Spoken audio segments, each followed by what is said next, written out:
Dear students, warm greetings. இன்னைக்கு நம்ம வந்து 4th யூனிட் பார்க்க போகிறோமா. 4th யூனிட் வந்து மார்ஃபாலஜி, வேர்டு ஃபார்மேஷன் இதெல்லாம் வர ஒரு யூனிட்டு. அதையும் நான் பார்ட்ஸாக பிரிச்சுருக்கேன். ஃபஸ்ட் யூனிட்டில் வந்து மார்ஃபாலஜியை பற்றி நம்ம பார்க்க போகிறோம். ஓகேவா.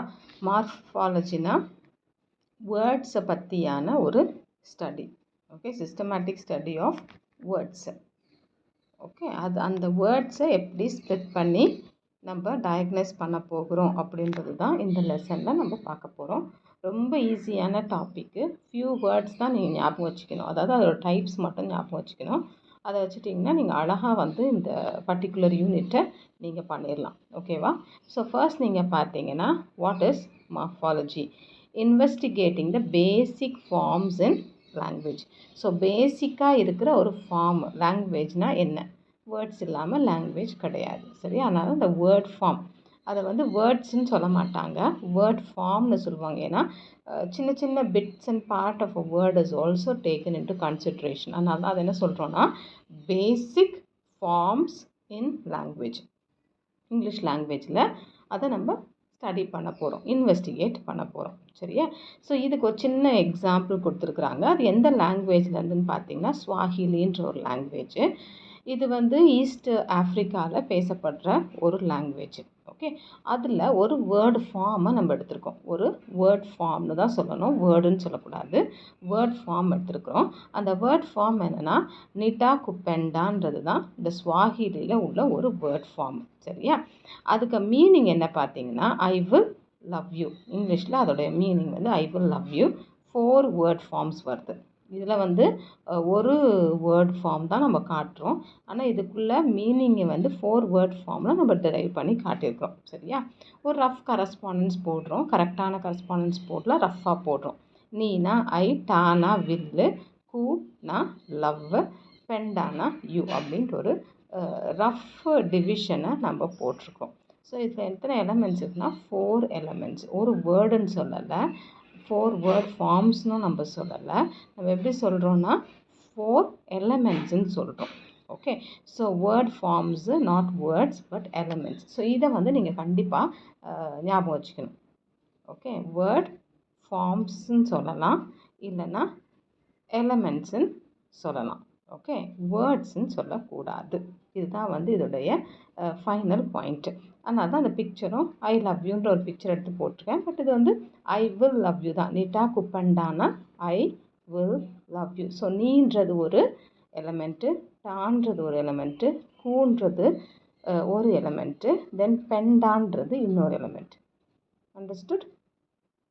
ஸோ அடுத்த இதில் நீங்கள் என்ன பண்ணுவீங்கன்னா மார்ஃபாலஜின்றது வந்து ஸ்டடி ஆஃப் மார்ஃபீம்.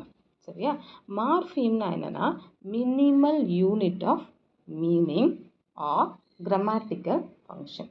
ஒரு வேர்டில் மினிமல் யூனிட். சரியா, சின்ன யூனிட் மினிமம். அந்த வேர்டை எப்படி பிரித்தா சின்ன சின்ன பார்ட்ஸாக நம்ம பிரிக்க முடியுமோ, மினிமம் பார்ட்ஸாக பிரிக்க முடியுமோ அந்த மினிமம் யூனிட்ஸு. இல்லைன்னா அது வந்து கிராமட்டிக்கல் ஃபங்க்ஷனும் கொடுக்கலாம். ஒன்று மீனிங் கொடுக்கலாம், இல்லை கிராமட்டிக்கல் ஃபங்க்ஷன்ஸ் கொடுக்கலாம். இதுதான் both we call it as morpheme. Okay, understood? இதில் வந்து நம்ம ஒரு எக்ஸாம்பிள் எடுத்துருக்குறோம். என்ன எக்ஸாம்பிள்ஸ் அதில் கொடுத்துருக்கோன்னா டாக்ஸ், டாக்ட், டாக்கர், டாக்கிங். சரியா. 4 வேர்ட்ஸ் எடுத்துருக்கோம். இந்த 4 வேர்ட்ஸில் ஒரு எலமெண்ட் வந்து கண்டினியூஸாக வருது. என்ன எலமெண்ட்டு? டாக்குன்ற எலமெண்ட் வந்து அதில் இருக்குது.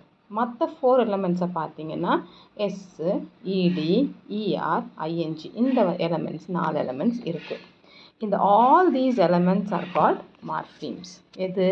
Dog, S, E D, ER, I N G இந்த எல்லாமே வந்து நம்ம என்ன சொல்லுவோம்னா எலமெண்ட்ஸ்ன்னு தான் சொல்லுவோம். ஓகே. ஸோ இதெல்லாம் என்ன எலமெண்ட்ஸ்னால் a minimal unit of meaning or grammatical function. So இதை நம்ம டிவைட் பண்ண போகிறோம். இப்போ எந்த வேர்ட்ஸுக்கெலாம் மீனிங் இருக்குது, எந்த எலமெண்ட்ஸுக்கெலாம் மீனிங் இருக்குது, எந்த எலமெண்ட்ஸுக்கு மீனிங் இல்லைன்னு பார்க்க போகிறோம். டாக்குக்கு என்ன இருக்குது? மினிமல் யூனிட் ஆஃப் மீனிங் இருக்குது.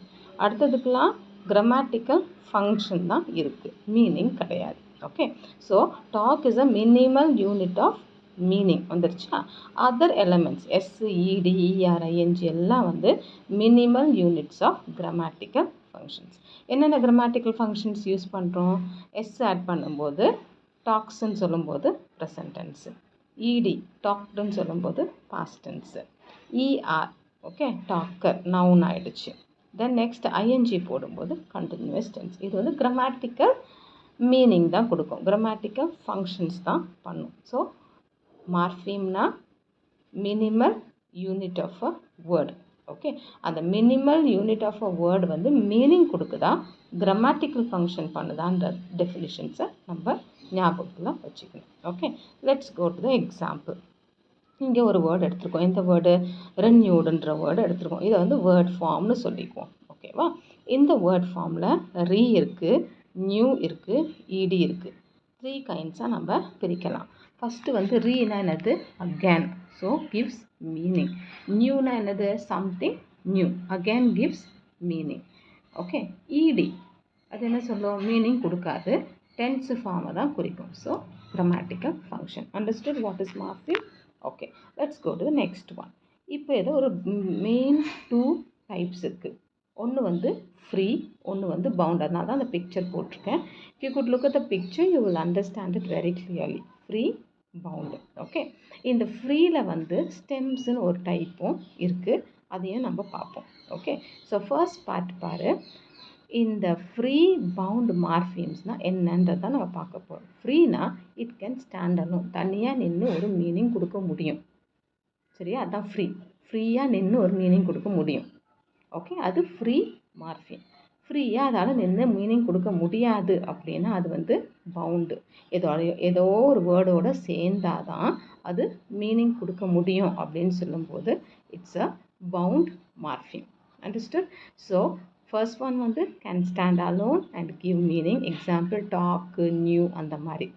cannot stand alone, attached to another word form and then can give meaning அப்படின்ற வேர்ட்ஸ் எல்லாம் என்னதுன்னா பவுண்ட் மார்ஃபிம். ஓகே, அதாவது பேசிக்காக நம்ம போன இதில் பார்த்தது என்னது? கிராமட்டிக்கல் ஃபங்க்ஷன்ஸ் பண்ணுறதெல்லாம் மோஸ்ட்லி எதில் வந்துடும்? பவுண்ட் மார்ஃபிமில் வந்துடும். ஸோ ஃப்ரீ மார்ஃபிம் வந்து பேசிக் நவுன்ஸு, அட்ஜெக்டிவ்ஸ், வேர்ப்ஸ் எல்லாம் வந்து ஃப்ரீ மார்ஃபிம். பேசிக் வேர்ட் ஃபார்ம்ஸ் வந்து என்னன்னு சொல்லுவோம்னா ஸ்டெம்ஸ்ன்னு சொல்லுவோம். இதுதான் ஸ்டெம்ஸ். எது? இந்த பேசிக் நவுனு, அட்ஜெக்டிவ், வேர்ப், அதாவது ஃப்ரீ மார்ஃபிம் வந்து ஸ்டெம்ஸ்ன்னு சொல்லிடுவோம். ஓகேவா? ஸோ ஃபஸ்ட்டில் என்ன பார்த்தோம்? மார்ஃபாலஜி பார்த்தோம், மார்ஃபிம் பார்த்தோம். மார்ஃபிம்னா வேர்ட் ஃபார்ம்ஸு, மீனிங் இருக்கிறதுன்னு இருக்கும், கிராமட்டிக்கல் ஃபங்க்ஷன் இருக்கிறது இருக்கும். மீனிங் இருக்கிறது தனியாக நின்று மீனிங் இருக்கிறது ஃப்ரீ, தனியாக நிற்காமல் மற்றதோட பைண்ட் ஆகி சேர்ந்து, பவுண்டுனா சேர்ந்து, மற்றதோட சேர்ந்து கிராமட்டிக்கல் ஃபங்க்ஷனை பண்ணோம் அப்படின்னு சொல்கிறது வந்து நம்ம என்ன சொல்லுவோம்? Bound morpheme. ஃப்ரீ மார்ஃபிம்க்கு இன்னொரு வேர்டு நம்ம என்ன யூஸ் பண்ணுறோன்னா ஸ்டெம்ஸு. ஓகேவா? நெக்ஸ்ட்டு நீங்கள் பார்த்தீங்கன்னா எக்ஸாம்பிள் கொடுத்துருக்குறோம். 2 வேர்ட்ஸ் எடுத்துருக்கோமா? Unrest, carelessness. அன்ரெஸ்ட் வந்து வந்து ப்ரிஃபிக்ஸ், ட்ரெஸ் வந்து free morpheme stem. Okay, E D வந்து சஃபிக்ஸு. ஸோ தனியாக இருந்து மீனிங் கொடுக்க முடியாது, இடி தனியாக இருந்து மீனிங் கொடுக்க முடியாது. So they come under bound. அதே போல் கேர்லெஸ்னஸ் எடுத்துக்கோங்க. இதில் ஸ்டெம் வேர்டு வந்து கேரு, அது ஃப்ரீ மார்ஃபிம் ஆகிடும். இன்னொன்று வந்து சஃபிக்ஸு, இன்னொன்று வந்து சஃபிக்ஸு. சஃபிக்ஸ்னால் வேர்டுக்கு பின்னாடி ஆட் பண்ணுற வேர்ட் ஃபார்ம்ஸு. ப்ரிஃபிக்ஸ்னால் வேர்டுக்கு முன்னாடி ஆட் பண்ணுற வேர்ட் ஃபார்ம்ஸு. ஓகே, ஸோ இந்த ஃபர்ஸ்ட் எக்ஸாம்பிளில் ஒரு பவுண்ட் இருக்குது, 2 பவுண்ட் இருக்குது, ஒரு ஃப்ரீ இருக்குது. அடுத்த வேர்ட்லேயும் 2 பவுண்ட் இருக்குது, ஒரு ஃப்ரீ இருக்குது. பட் பொசிஷன் வேரி ஆகும். சரியா? இப்போ வந்து ஃப்ரீ அண்ட் பவுண்ட் மார்ஃபிம் தான் பார்த்துக்கிட்டு இருக்கிறோம். அதில் இன்னும் ஒரு இம்பார்ட்டண்ட் இதை நீங்கள் பார்க்கணும். என்னென்னா பவுண்டு ஸ்டெம்மு. ஸ்டெம்மு வந்து ஃப்ரீயில் வந்துச்சு, இப்போ பவுண்டு ஸ்டெம்முன்னு சொன்னால் அது பவுண்டு ஸ்டெம்முன்னு நீங்கள் கன்ஃபியூஸ் ஆகலாம். சரியா? அது என்னென்னா இப்போ வேர்ட்ஸ் பார்த்துக்கோ, ரிசீவ், ரெடியூஸ் அண்ட் ரிப்பீட். இந்த வேர்ட்ஸ் எல்லாம் பார்த்தீங்கன்னா இந்த எலமெண்ட்ஸ் வந்து சீவ், டியூஸ் அண்ட் பீட். இது வந்து கிராமட்டிக்கல் ஃபங்க்ஷன்ஸை பண்ணலை. சரியா? கிராமட்டிக்கல் ஃபங்க்ஷன்ஸை பண்ணலை. அதே நேரத்தில் நாட் செப்பரேட் வேர்ட் ஃபார்ம், தனியாக நின்றும் மீனிங் கொடுக்காது, ஏதாவது கூட சேர்ந்து நின்று கிராமட்டிக்கல் ஃபங்க்ஷனும் பண்ணாது.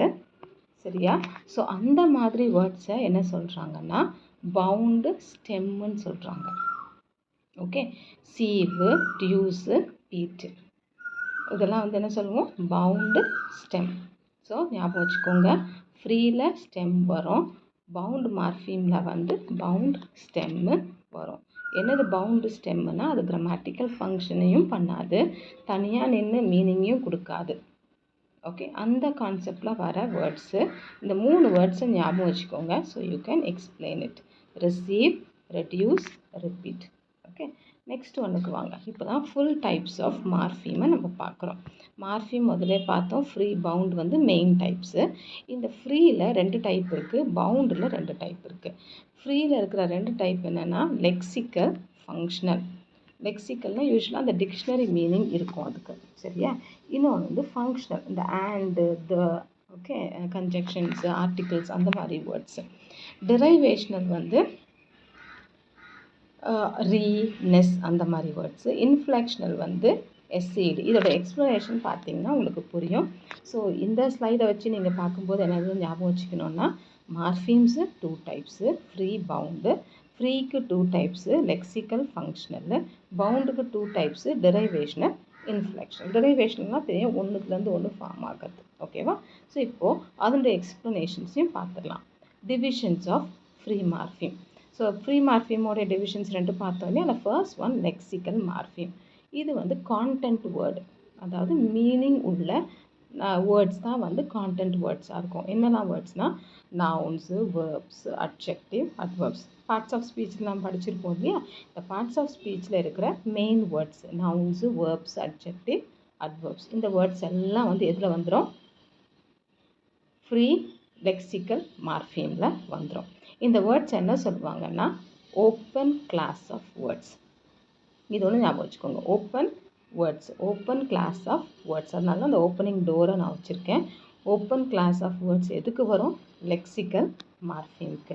நெக்ஸ்ட் ஒன்று பார்த்தீங்கன்னா இது வந்து க்ளோஸ்டு கிளாஸ் ஆஃப் வேர்ட்ஸ். எது? ஃபங்க்ஷனல் மார்ஃபீம். ஃபங்க்ஷனல் வேர்ட்ஸ் எதெல்லாம்? Conjunctions, proposition, articles, pronounce. சரியா? அதே தான் நம்ம வந்து பார்ட்ஸ் ஆஃப் ஸ்பீச்சில் படித்த அந்த வேர்ட்ஸ் எல்லாம் இங்கே டிவைட் பண்ணி போட்டுக்கிறோம். அந்த வேர்ட்ஸ்லாம் என்ன? And, but, when, because, on, near, above, in, though, it, them. இந்த வேர்ட்ஸ் எல்லாம் வந்து ஃபங்க்ஷனல் மார்ஃபீம்ஸில் வந்துடும். ஓகே, இந்த வேர்ட்ஸை தான் நம்ம என்ன சொல்கிறோம்னா க்ளோஸ்ட் கிளாஸ் ஆஃப் வேர்ட்ஸ். ஒன்று ஓப்பன் கிளாஸ் ஆஃப் வேர்ட்ஸ், எது? Lexical open class of words, dictionary மீனிங்கில் இருக்கும்.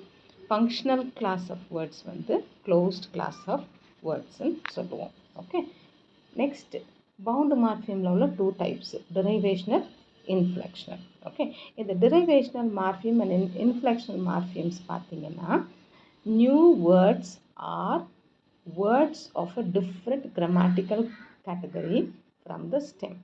ஸோ ஸ்டெம் வந்து ஃப்ரீயில் இருக்கும்ல, அது கூட ஆட் பண்ணுகிற வேர்ட்ஸ் தான். இது வந்து சஃபிக்ஸாக ஆட் பண்ணலாம், ப்ரிஃபிக்ஸாக ஆட் பண்ணலாம். எல்லா வேர்ட்ஸுமே வந்து பவுண்டு, டிரைவேஷ்னலில், இன்ஃப்ளெக்ஷனல்லையும் வந்துடும். இப்போ பவுண்டு மார்ஃபீமுடைய எக்ஸ்ப்ளனேஷன் தான் இங்கே கொடுத்துருக்குறோம். குட்னஸ், குட்டு, நெஸ்ன்னு பிரிச்சிட்டோம். குட் வந்து அட்ஜெக்டிவ், அந்த நெஸ் ஆட் பண்ணும்போது குட் வந்து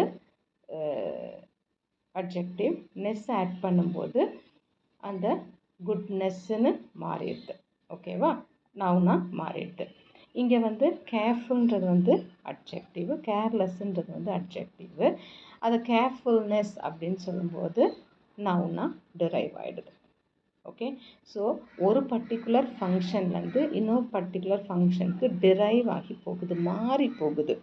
அதாவது அட்ஜெக்டிவ் வந்து நவுனாக மாறிடுது, நவுன் வந்து அட்ஜெக்டிவாக மாறுது. குட்னஸ் என்னும்போது நவுனு, சரியா? அதே வந்து குட்னு எடுத்திங்கன்னா அட்ஜெக்டிவ் தான், நெஸ் ஆட் பண்ணும்போது நவுன் ஆயிடுச்சு. அதே போல் கேர் வந்து கேர்ஃபுல், கேர்லெஸ் அப்படின்னும்போது அட்ஜெக்டிவ், கேர்னும் போது நவுனு. ஸோ நவுனில் அந்த அட்ஜெக்டிவ், அட்ஜெக்டிவில் வந்து நவுனு, வேர்பில் அந்த அட்வர்ப் இப்படி மாறுது இல்லையா? இந்த தான் டிரைவ் ஆகுது, அதாவது ஒன்றுத்துலேருந்து ஒன்று உருவாகுது, அதுதான் டிரைவேஷனல். சரியா? நெக்ஸ்ட் ஒன் பார்த்தீங்கன்னா இந்த வேர்ட்ஸை மட்டும் ஞாபகம் வச்சுக்கோங்க, புரியும். நெக்ஸ்ட் வந்து இன்ஃப்ளெக்ஷனல் மார்ஃபீம். இது வந்து நியூ வேர்ட்ஸாகவே ஃபார்ம் பண்ணும். இந்த ப்ளூரல், சிங்குலர், பாஸ்ட் டென்ஸு, அது மாதிரி இல்லை கம்பேரிட்டிவ் அண்ட் பொசசிவ் டிகிரி எல்லாம் சொல்கிறதுக்கு தான் இது யூஸ் பண்ணுறோம். ஜிம்ஸ் ஜிம்முடைய அப்படின்னு சொல்கிறோம்ல அந்த ப்ளஸ் எஸ். இது வந்து லைக்டு இடி ஆட் பண்ணுறது. தென் லவுடஸ்ட் இஎஸ்டி, இது வந்து கம்பேரிட்டிவ் சூப்பர்லேட்டிவ் டிகிரியில் வருது. ஓகே, ஸோ இந்த லவுடஸ்ட் இதெல்லாம் வந்து கம்பேரிட்டிவ் அண்ட் சூப்பர்லேட்டிவ் நான் இங்கே போட மறந்துட்டு நீங்கள் சூப்பர்லேட்டிவ் டிகிரியும் போட்டுக்கலாம். இன்ஃப்ளெக்ஷனல் வந்து இது வந்து கொஞ்சம் கன்ஃபியூசிங்காக இருக்கே அப்படின்னு நீங்கள் நினச்சிங்கன்னா ஒரு இதை நீங்கள் நல்லா ஞாபகம் வச்சுக்கோங்க. இந்த இன்ஃப்ளெக்ஷனல் மார்ஃபிம் வந்து 8 கைண்ட்ஸ் மாத்திரம்தான், 8ல் தான் வரும், வேறு எதுலேயுமே வராது. ஸோ பவுண்டு மார்ஃபிம் போட்ட பிறகு அது இன்ஃப்ளெக்ஷனலாக டெரைவேஷ்னலான்னு உங்களுக்கு டவுட்டு இருந்துச்சுன்னா, சரியா, இந்த 8 ஃபார்ம்ஸில் வந்துச்சுன்னா அது இன்ஃப்ளெக்ஷனல். அதாவது நவுன் ப்ளஸ் அப்போஸ்ட்ரோஃபி எஸ்ஸு, ஓகே, இல்லைன்னா நவுன் ப்ளஸ் ஒரு simple S, noun plus S இல்லைனா நவுன் ப்ளஸ் அப்போஸ்ட்ரோஃபி எஸ்ஸு. அதில் இன்னொரு கேட்டகரியும் ஜாயின் பண்ணிக்கோங்க, எஸ்ஸுக்கு அப்புறம் கூட அப்போஸ்ட்ரோஃபி வரும், சரியா. ஸோ அப்போஸ்ட்ரோஃபி ஒரு கைண்டு, அப்போஸ்ட்ரோஃபி போட்டு எஸ் போடுறது ஒன்று, வெறும் எஸ் போடுறது ஒரு கைண்டு. இது எதில்? நவுனில்.